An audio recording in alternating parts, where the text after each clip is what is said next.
So this is going to seem super strange to basically anyone who ever watches this video.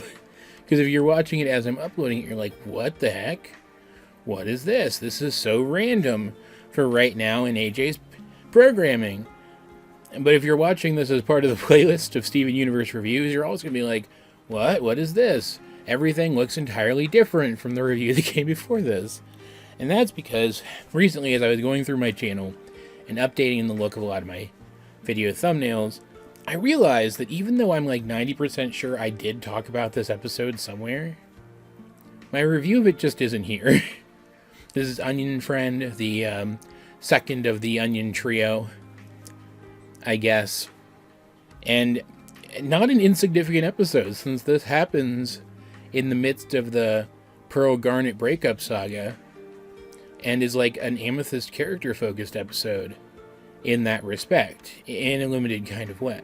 And I gotta say, coming at this from the perspective of somebody who loves this show and talks about this show a lot, but who was out of reviews of this show, save the revisits I've been doing and the comic reviews I've been doing, it's exciting to go back and review an episode of this show again. And it's not like it's the most spectacular episode ever. It's not like I forgot to review Jailbreak or something. But Onion Friend is not a terrible episode. In fact, it's a pretty good episode. And quite possibly, I mean, I need to think more on this, because I might do a mini video essay about this. But quite possibly the archetype for how I feel episodes involving the townie characters should have gone, especially when they started to involve the larger cast of gems. You know, I like this one in kind of the same way that I like Beach Party, for example. It brings the townies in, but it specifically focuses on how they impact the lives of our main characters by contrasting that with how the lives of those main characters impact the townies. In this episode, Steven attempts and fails to stop Onion from stealing the only appropriate side dish for his perfectly timed sandwich snack, which is an excellent sandwich. Like, it's delicious. Like, Binging with Babish did a version of this once. You should try it. It's a good sandwich. And so naturally, because obviously that is inexcusable, Steven goes after him and follows him into a garage where he finds a bunch of creepy paintings of Amethyst. And creepy in the context of finding them unexpectedly. They're not creepy in the actual context that we get later. But obviously he's going to go get Amethyst for this, which is great, because Amethyst is super down about the fact that Steven's other moms are mad at each other. So she definitely needed to reunite with an old friend. It turned out Onion's mom is Vidalia, who we've seen before at this point. And she and Amethyst used to be friends, because Vidalia used to hang around Greg after he was living with the gems. And so Amethyst gravitated to her in a similar way to how she gravitated to Greg, as sort of a guide stone for her assimilation of human culture. Except it's clear that while she took some aspects from Greg, she took even more from Vidalia. You get the sense that a lot of the way she talks and expresses herself, it comes from Vidalia, which is super interesting, because we had theorized a lot about Vidalia and could she be related to Onion and all this other stuff before the character was officially introduced. And it's so cool to see that there's even more to her than that she has this connection to one of the show's main characters. And her dynamic and her chemistry with Amethyst is absolutely fantastic, to the point that a lot of people thought they might be exes after this episode first came out. And I'm not entirely sure that they weren't, frankly. It's very clear that Amethyst had something akin to a crush on her at the very least. And it'd be kind of cute if they were, honestly. They're cute together, is my point. And so Amethyst, needing some outlet to discuss her feelings over what's going on, but not being one to burden Steven with them, she needs to spend time with this person. So she insists that they stay for dinner, even though that means spending more time with Onion. And while Steven doesn't hate anybody, right? Onion's weird and intimidating. It's interesting.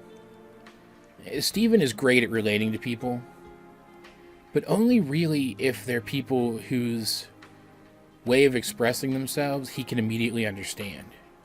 Even if he doesn't understand why they're feeling the way they're feeling, if he can understand how they're expressing their feelings, he tends to relate to them pretty easily.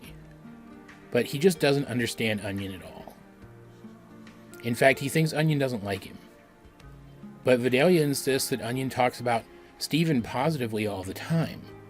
And it's clear that she does understand the way that Onion expresses himself and keeps insisting that he wants to spend more time with Steven, that he likes Steven, that he considers Steven his friend. And even though experiencing Onion's room is a lot, like, this kid is weird. He is. Straight up. And Steven wants to leave. He sees Amethyst actually discussing her issues with somebody, and it's making her better. So he stays. He makes that self-sacrifice, which is a thing that Steven does, and maybe he shouldn't as often as he does. But I think in this situation, it's appropriate that he did. Because this isn't something he could have helped Amethyst with. He wouldn't have put this on him. And because he spends a little more time with Onion, he has a moment with Onion where, while he still doesn't understand everything that Onion does and what it means, he sees that Onion really is a kind person, and that their friendship actually has some basis to it. Like, Onion takes, but he also gives.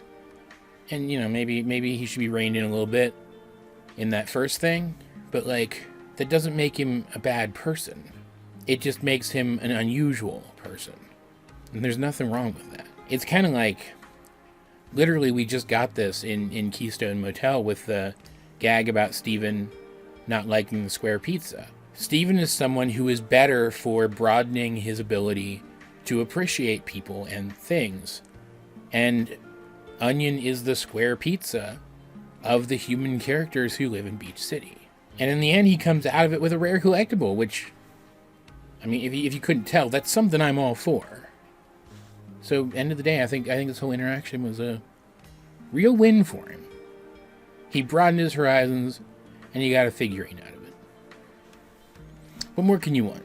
And in the end, even though Onion still intimidates him, he agrees to spend more time with him. In part because it's something that Amethyst means, because that'll mean spending more time with her old friend, because obviously she has to parent this child a lot of her time. But also in part because he likes this person more now. And that's cool. Unfortunately, we don't really see that, but it's still nice to think that it was happening in the background. And the comics do follow up on it a little bit. There's one I reviewed recently where a bunch of the characters go to take art lessons from Vidalia, showing that something within the broader canon of the show does occur because this reunion happened. And I love the vibe of this one.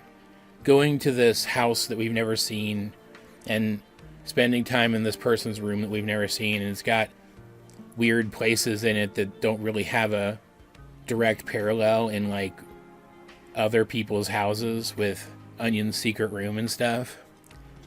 It very much captures that vibe of when you would, like, go to play with your mom's friends' kids because your mom wanted to spend time with her friend, you know? Like, I think that's an experience that a lot of us have had, and this episode captures that really, really well. Like, it felt super nostalgic in that way. Also, I think it's super interesting, and I don't know if anybody's ever talked about this, but, and I'm sure, I don't think it means anything. I'm sure it's just because the crew really likes to throw stuff like this in. This kind of visual rhyming, right? To borrow an expression from George Lucas. But, like, Onion taking Steven away silently. Like, he didn't tell him anything about it ahead of time because Steven doesn't understand what Onion's saying. But taking him away silently to this distant place that's still right there in the house, that has this chest in it, and it's otherwise almost completely empty.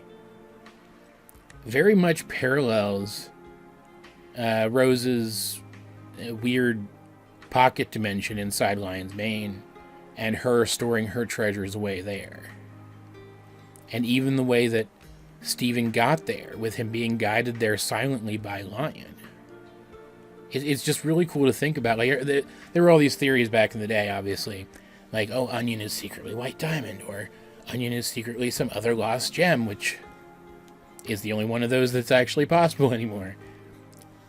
And, like, I don't think that was ever going to be true. I don't think it was ever seriously tossed around by the crew. But stuff like this, these little bits of visual symbolism that parallel him to gem characters, like, I wouldn't have been shocked if that reveal had happened. Let's put it that way. I also can't help but wonder,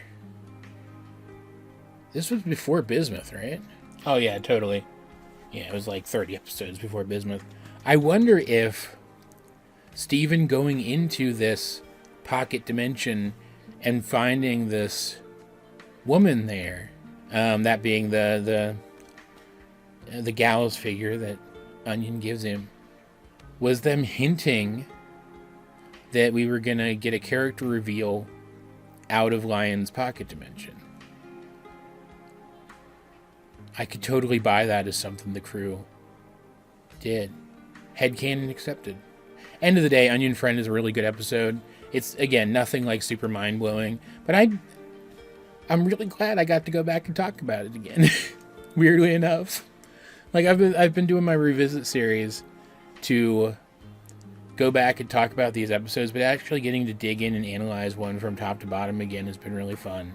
I don't know, this might be something I do, again, more often with select episodes that I just haven't talked about in a really long time.